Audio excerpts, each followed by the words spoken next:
my wedding day. What?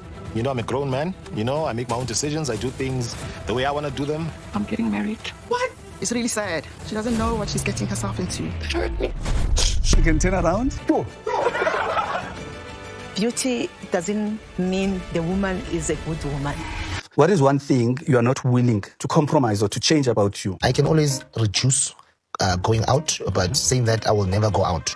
Yeah, that's a bit far-fetched. I used to go out from Tuesday to Sunday. How much have you ever spent on a entertainment spree? Maybe most I've spent in a day is like 200K.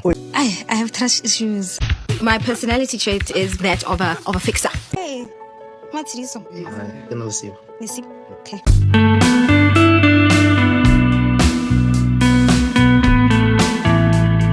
So guys, Married at First Sight season 3 kicked off with a massive 90 minutes premiere yesterday. I enjoyed the first episode. It was fascinating. It gave what it was supposed to give, though I wasn't quite impressed with the matchmakers' unanimous decision of pairing Matsidiso and Lesiba. And then about next week's episode, I can't wait. We have a mother-in-law drama coming, guys. Next week is going to be very messy. We got a mother-in-law from hell. Her mean remarks are just showing Ukuti she's gonna be a huge kinga. I'm just smelling a toxic mother-in-law. Sanbonani, hello everyone. Welcome back to my channel where I give you updates and reviews of reality TV shows. This is our update and review of Married at First Sight episode 1. If you are a returning subscriber, you already know how we do it here. Thank you for tuning in for another chaotic reality TV breakdown. And if you are new here, please hit that subscribe button right now because we are tracking every single red flag this season, and guess you do not want to miss the updates and commentaries.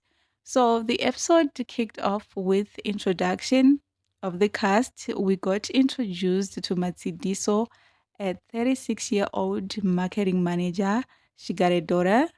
She said she was looking for a husband who is tall, a clean-cut gentleman type of guy. She emphasized that he must be a man who knows what he wants and values partnership and trust. She also shared that her deepest insecurities and emotional struggles stemmed from a painful 7-year relationship after the father of her daughter and her broke up. And her personality trait is that of a fixer. At the same time, we got to see Lesiba, a 34-year-old entrepreneur in the car industry. He stated that he was looking to settle down with a woman who aligns with his new mature chapter. He used to be a certified groovist. At one time, he spent 200K at an event.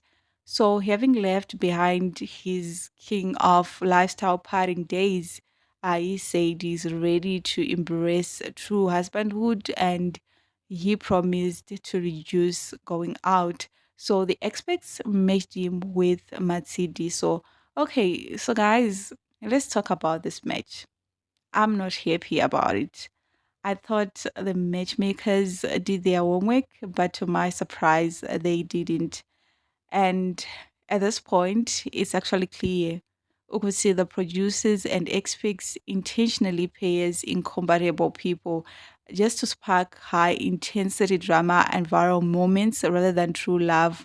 Lesiba's self proclaimed lifestyle bachelor past directly clashes with Matsiriso's reality as a grounded working mother. I personally think Lesiba's history as an outgoing king of lifestyle makes him an incompatible fit for Matsidiso, who needs a stable present partner for a family. I'm just skeptical about Lesiba's sudden desire to settle down. He may not be genuinely ready to sacrifice his freedom for genuine marriage commitment. Guys, in all honesty, I don't think Lesiba is ready for marriage. I don't trust him at all. He is a walking red flag. Matsidiso deserves better. Spending 200,000 at a single lifestyle event highlights a history of extreme validation, seeking independence. Even though Lesiba claims to be in a mature chapter, I believe that true transition from a hardcore lifestyle bachelor to a dedicated family man takes time.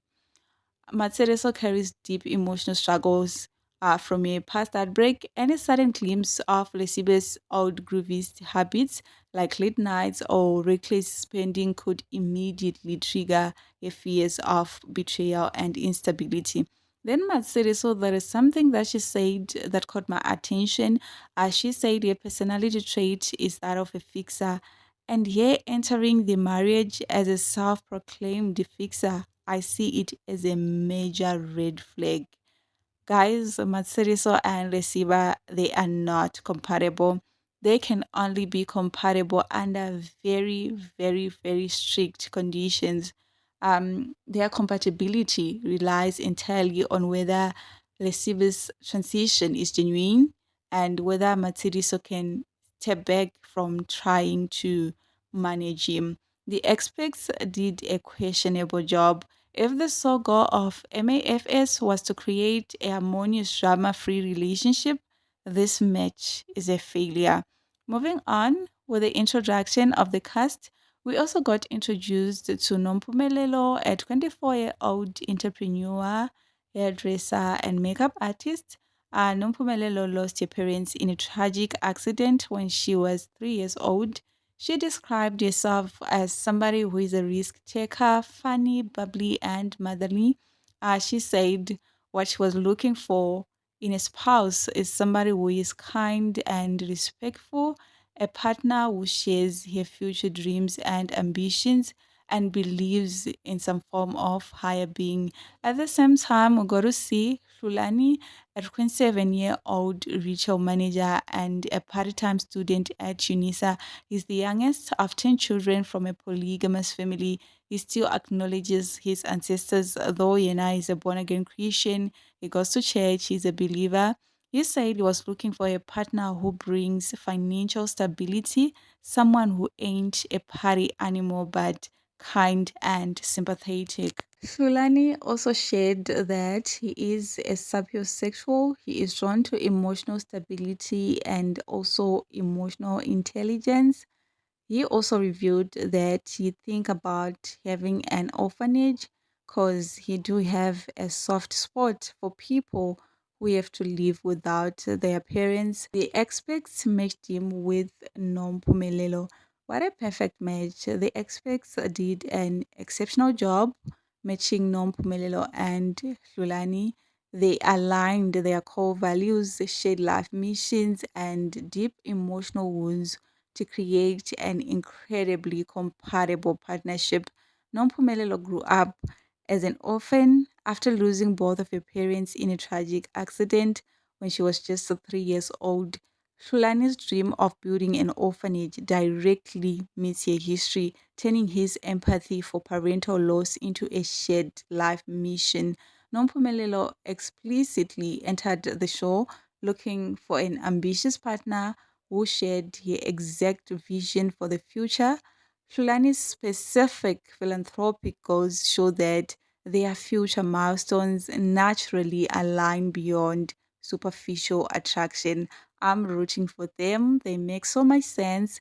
They better not disappoint. So next week we're going to see the remaining 4 brave singles merged and they will take their leap of faith. I can't wait. So guys, that is all that I had in this particular video. That was all about the first episode of Married at First Sight season 3. Thank you so much for tuning in. If you haven't subscribed, what are you waiting for? What are you waiting for? There is literally nothing to wait for. So please, please kindly do subscribe to join this beautiful family. If you have got your own opinion, your own observation, your own perspective, your own whatever, you know what we do here. Don't hesitate. Kindly go ahead and drop a comment in the comment section box down below. Don't forget to give a thumbs up and also share it. Bye for now.